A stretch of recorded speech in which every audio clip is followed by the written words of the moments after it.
Alexi Rene Primo Garcia, a.k.a. Naheem Garcia. Oh, it used to be Naheem Allah. That's another story. I'll tell you about that. Peace to the Governor. Amantísimo. It means to be faithful to the people, to be loving, to be caring, to always work with children. The healer. The healer. Alexi Rene Primo Garcia, the healer. I like that.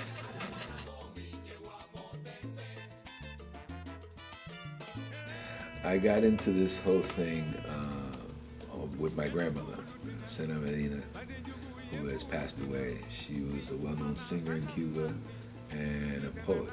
She was a very well-known poet, but she also directed theater. She started in Boston Public Schools teaching theater arts. She would take me. She got me involved in a lot of the plays that we did at her church, and that's how I got the bug. And then when I was going to high school, I wasn't, it's funny, I wasn't the best student around, but for some reason I would always run to the theater class, and I found my voice there.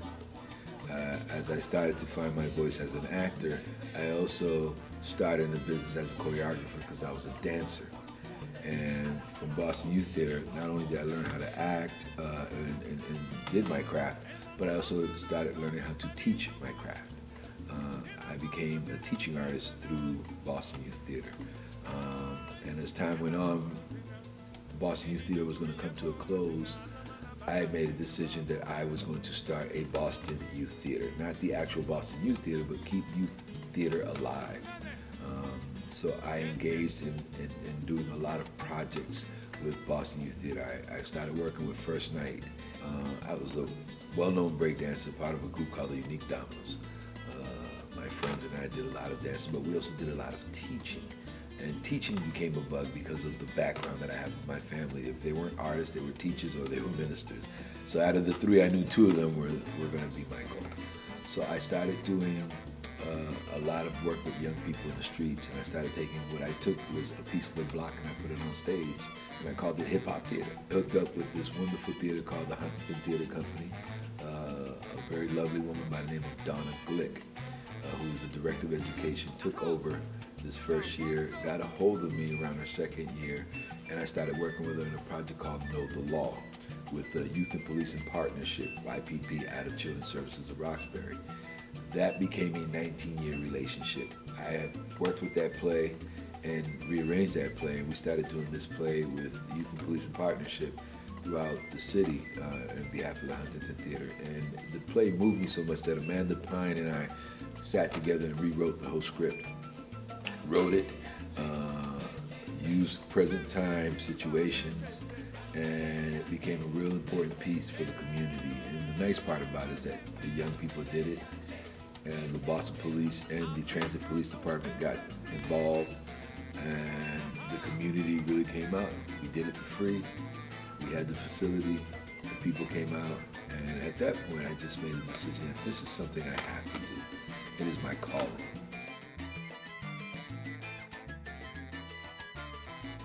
So I started working in theater. I started doing a lot of plays. It was just bananas, all the plays. I was doing a lot of plays in Boston with a lot of the local theaters. I got involved with the Huntington Theater Company on the educational trip. Through them, I started working on projects with Know the Law, of course. And then there was the August Wilson Monologue Competition, which I'm currently still involved with as a teaching artist or a national coach, and Poetry Out Loud, which were two of the major projects that the Huntington still did that I liked a lot. The first time I did it, I got a chance to be on set was with Blown Away, and I got a chance to connect with Jeff Bridges and Forrest Whitaker. And from there, it moved real slow for a long time. Boston just wasn't the place to be until one day somebody decided to give Boston a credit break. The next thing you know, the film industry, Hollywood is here. They started talking about calling this Hollywood East. Then I got a chance to be on a few other films.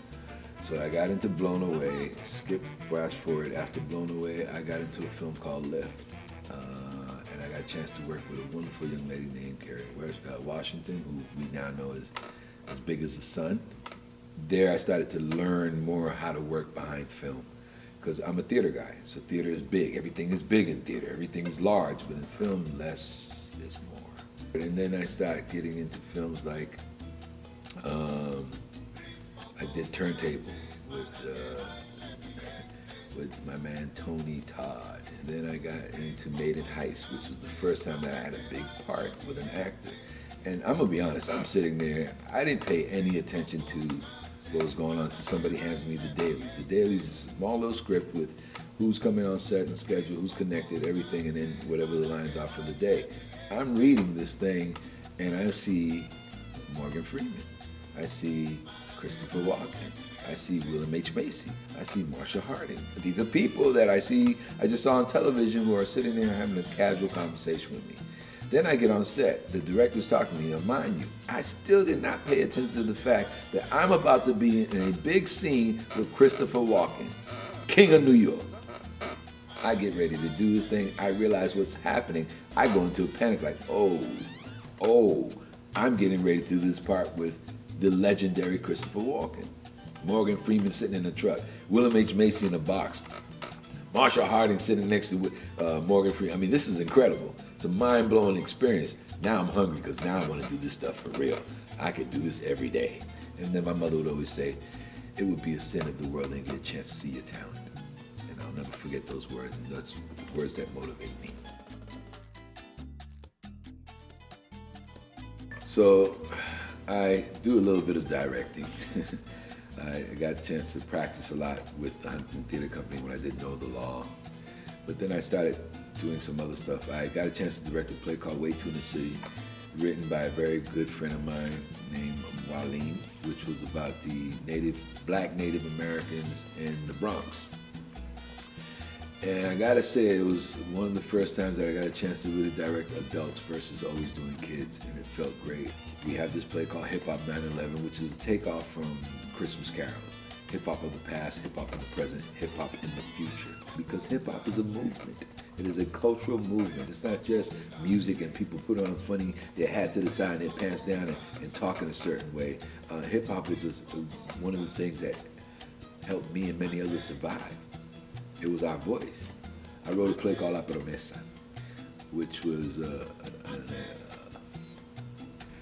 Ed Bullens gave me an assignment. He said, go write a 3-page play.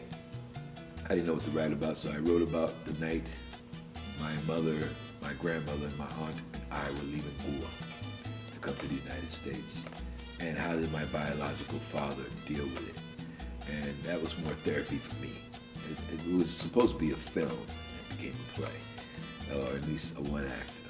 I still have to finish it because I would love to make that my movie that I produce.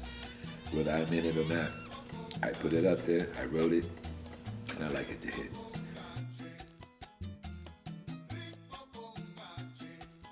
I had a wonderful experience doing Black Mass, and I'm gonna tell you why. I arrested Steve the Rifleman Fleming, which historically got arrested in downtown Lynn. So they pull me in, I get out the car, we're getting ready to go, and I see, 5 or 6 cameras laid out shooting towards our way, the director and everybody sitting in the back. But I look and the amount, like hundreds of people looking out their window, surrounded. Now mind you, I know Lynn, but I didn't realize how many how big of a Dominican community it is. I mean, I'm talking about they were out there and they looked like me. You're always seeing Hispanic people. There's us, here we are, black Hispanics, we're there. That's a very important thing to me because thus we have Naheem Garcia. So you can get an idea that there's a black man who's Hispanic who's going to come and represent the people. I go out there and I'm looking around and the people are looking and they're looking at me and they're looking at me and everybody's set up for me in this scene. I'm like, wow, this is great. And I said, ¿Qué pasa, mi gente? They lost their freaking mind. They said, he's one of us, he's one of us. It was probably the most proudest moment of my life of being a black Hispanic and being a voice and a representative for my people. And people were just gracious. They wanted my autograph. They wanted pictures with me. They kept thanking me for representing them, and that was important. So that went on. I did Black Mass, and that was great. And then I get a chance to do Purge 3, and I'm like thinking it's a small part. I got this big part, where I reveal the story of how we're going to take the ministry out. If you haven't seen it, go watch it. You'll love it. Purge was a great 15 minutes of fame. I also had a chance to produce and be a casting director because I got this idea that I could cast plays and films. So my friend Narissa Williams called me and said, I need you to cast this movie. And I will give you some production rights if you can find the sites and everything else. So I had a chance to be a producer, casting director, and a co-star in a film called Skateman, where I played this gentleman named Jasper, who owned the club, who runs into this young man who he gives an opportunity to later on find out that this young man is his grandson, because the father is on drugs and he's lost his mind. But through the music, they find each other. And that was a beautiful film. And we're still shopping it. We got an award in Atlanta, in Augustus, for the top student film, which was flattering. I'm hoping somebody picks it up and puts it on somebody's television. We moved on and I got into the favor, so I started casting a lot of pieces, but then I got casted into another film called Daddy's Home 2, with Mr. Mark Wahlberg and Will Ferrell, and Mel Gibson, and all those wonderful actors. And the funniest part about it is that I get to play Black Santa. As for me, in the next level, I want to be on somebody's television show. I want to do movies after movies after movies. But as far as a professional actor, I love it. I want it. I want to do more of it. I love to be in somebody's television show. I like to be able to produce my own television show and create the next program that just catches on, and hands in there. I like to take a lot of the experiences that I went through and be able to ball them up. I'm from Havana, Cuba. I came here in 1968 with my mother, my grandmother, and my aunt. We arrived in Miami. Then we headed towards New York. My mother didn't like Brooklyn, so we ended up in Boston where they said we would be successful. Here, my grandmother got her master's in education. My aunt followed right behind her. My mother, later on in life, became a minister, and my dad's a chef. I got interested in the arts because of my family background. My grandmother was a big singer in Cuba at Copacabana. My mother danced for the International Folklore Dance Company out of Cuba. And so it's in me. My father, my biological father, had brothers who were well-known singers in Cuba. They were like the new kids, new edition of Cuba. So it's in my blood. So the arts was probably the only thing that kept me sane and helped me find my spirit and my soul. It also helped me find what my goal is in teaching. I teach children, I teach theater, I teach acting. I use acting as a vehicle to help young people understand themselves, and not just young people, but anybody who is looking for my services. Along the line, I got into film and theater, and the rest is history.